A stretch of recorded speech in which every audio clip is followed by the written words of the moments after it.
자, 오늘 기업 분석. 오늘은 우리가 애널리스트들이 쓰는 보고서들 있죠, 리포트.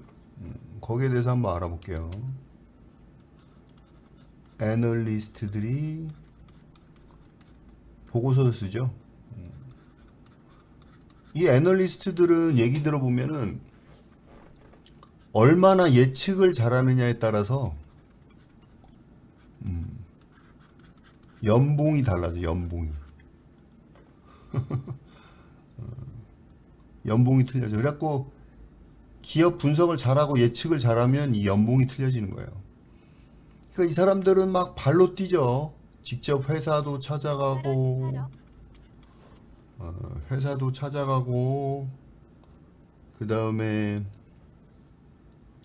주당, 주식 담당자, 맨날 통화하고, 그쵸? 그 다음에 뭐, 여러 가지 사업 분석하고 공부 많이 해야 돼요. 애널리스트들. 이래가지고 리포트를 보는데, 제가 딱 보면 어떤 애널리스트들은 정말 리포트를 잘 써요. 그런 이제 애널리스트도 있고, 뭐 그냥 맨날 틀리는 애널리스트들도 있더라고요. 근데 사실 이게 안 맞아. 지난번에 잠깐 말씀드렸지만 이 안 맞는 이유가 뭐냐면 우리나라는 이게 보고서를 잘못 쓰면 회사에서 엄청 압력이 온대요. 그래갖고 이건 뭐 매도 의견 내면 박살 나는 거야. 그러니까 전부 다 보면은 매수 아니면 보유죠, 보유. 이게 문제야. 개미들만 당하는 거야, 그냥 계속. 그죠? 기업에 너무 친해. 안 그러면 또 정보도 안 가르쳐 주고 또 그러니까 애널리스트 입장에서는 기업이 갑이잖아. 응? 그 기업에서 앞으로 뭐 사업이 어쩌고 저쩌고 이런 얘기를 해줘야지 이 연봉이 걸렸다니까요. 그러니까 기업들 말을 듣는 거예요. 개미들 말을 듣지 않고, 그렇죠? 먹고 살기 힘들겠죠, 이 사람들도. 그러니까 어쩔 수 없이 그런 게 있죠. 근데 물론 실력 있는 애널리스트들은 저도 깜짝깜짝 놀랄 때가 있어요. 리포트도 진짜 잘 쓰고. 그런 분들은 제가 존경합니다. 모든 애널리스트 분들을 나쁘게 얘기하는 건 아닌 거를 미리 밝혀드립니다. 근데 어쨌든 참고하기에는 굉장히 좋아. 레퍼런스로 우리가 하기에는 이분들이 열심히 쓴 거를 무시하면 안 돼요. 판단은 본인이 하는 거지만 우리가 그렇잖아요. 기술적 지표도 참고지. 그거 하나만 가지고 하는 건 아니잖아요. 그렇죠? 그러면 이분들이 이제 어떻게 분석을 할까요? 거기에 대해서 이제 좀 알아볼게요. 그 증권회사나 머리 투자사 같으면은 이게 애널리스트 분들이 자기가 이제 맡고 있는 기업이 있어요. 뭐 예를 들면 뭐 회사마다 틀린데 업종별로 내가 뭐 반도체하고 어떤 애널리스트는 반도체랑 그 다음에 뭐 OLED를 맡고 있다. 그러면 이 애널리스트는 요것만 하는 거예요. 요것만. 그래서 여기 관련된 회사들에 대해서 다 조사하고 주담하고 맨날 통화하고 그 다음에 뭐 하루에 한 번씩 방문하는 분들도 있고 뭐 이렇게 하는 거예요. 이런 식으로 하는데 중요한 거는 이제 본인이 담당하는 회사가 이 회사가 지금 어떻게 되는지가 가장 적이겠죠. 1번은 실적이겠죠. 실적. 너 다음 분기 실적 어떻게 나와요? 응? 알려주세요. 근데 이게 요즘은 알려주면 어떻게 돼요? 잘못해서 그걸로 해가지고 미리 선침해하게 되면 쇠고랑 차죠. 그러니까 사실 회사에서도 이렇게 알려주기 꺼린단 말이에요.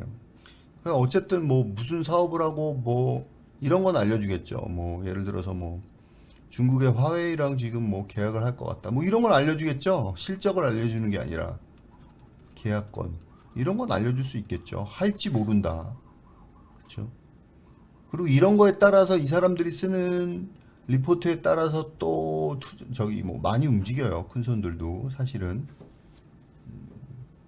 그리고 리포트 안 써도 외국계 증권사에 이렇게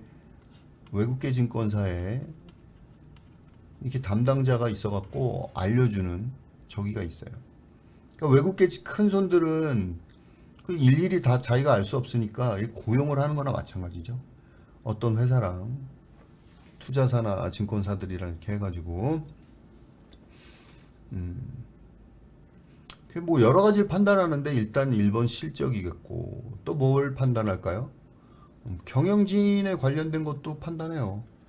근데 사실 이거는 물어봐도 그렇고 좀 그렇죠. 물론 술 사주면서 이제 주담들하고 얘기를 하겠지만은 뭐 뉴스에 의존할 수밖에 없어 솔직히 말해서 터지는 뉴스. 그다음에 또 시장 점유율 이런 것도 봐요. 시장 점유율. 어제도 말씀드렸지만 그리고 우리나라는 시장이 작기 때문에 승자 독식 현상이 많이 일어나죠. 그 다음에 브랜드. 요거는 뭐 다른 말로 하면 뭐 소비자 충성도. 그래서 요런 기업들을 주로 리포트를 쓰죠. 근데 문제는 스몰캡 리포트는 스몰캡이라는 게 작은 회사죠. 중소기업 중에서 이제 괜찮은 회사들 요런 거는 많이 안 써 애널리스트들이. 그게 문제죠. 요즘은 스몰캡을 따로 이제 정보를 제공하는 회사들이 또 많이 생겼어요. 보면은. 자, 그래서 오늘은 요 사람들이 쓴 거를 HTS에서 어떻게 보냐. 어제는 이제 한경 컨센서스라는 사이트에 들어가서 보는 거를 잠깐 알려드렸고, 요거 말고 HTS에도 이 애널리스트들의 데이터를 가지고 해놓은 창이 있어요. 자, 키움을 기준으로 해서 저희는 합니다. 볼게요. 기업 분석 창이 있어요. 기업 분석.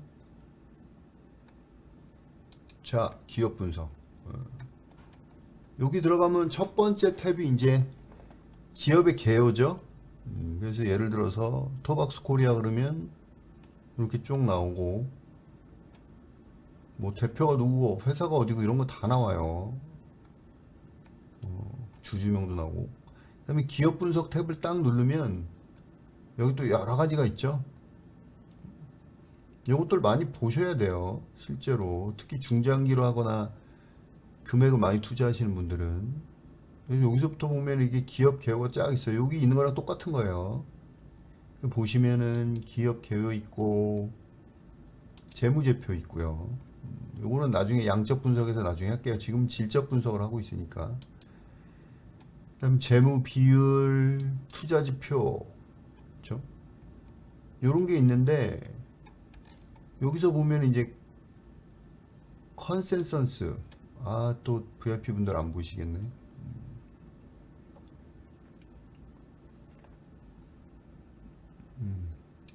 자, 여기 보면 네. 컨센서스 있죠? 컨센서스. 요거가 이제 애널리스트들이 한 걸 기준으로 해서 요건 데이터가 존재하지 않죠. 존재하는 거 한번 볼게요. 네, 사이토젠 한번 볼게요. 존재하네. 의료 장비 서비스. 보면 컨센서스가 이렇게 나오거든요. 요게 이제 애널리스트들의 저기를 보고 한 건데, 좀 이따 다시 말씀드리고, 일단 지분 분석, 뭐 업종 분석, 그 다음에 금감원 공시, 금감원 공시, 뭐 그 다음에 뭐 이런 식으로 나오겠죠. 쭉쭉.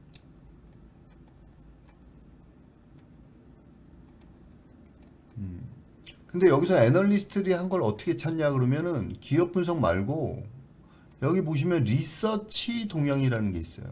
자, 리서치 동향. 요게 바로 이제 여기 쭉 나오는데 여기 보면 자, 여기 제공처가 있죠. 이 제공처가 바로 키움증권, KTB투자증권, 상상인증권, SK증권에 있는 애널리스트, 여기 애널리스트도 이름까지 이렇게 나와 있어요. 잘못 쓰면 큰일 나겠죠. 이름까지 나와 있어요. 그렇죠? 투자 의견 이거는 뭐 없네. 투자 의견 있는 종목으로 다시 바꿔볼게요. 인트로메딕도 없고 주로 이제 기관들이 많이 하는 거겠죠. 삼석출판사도 없고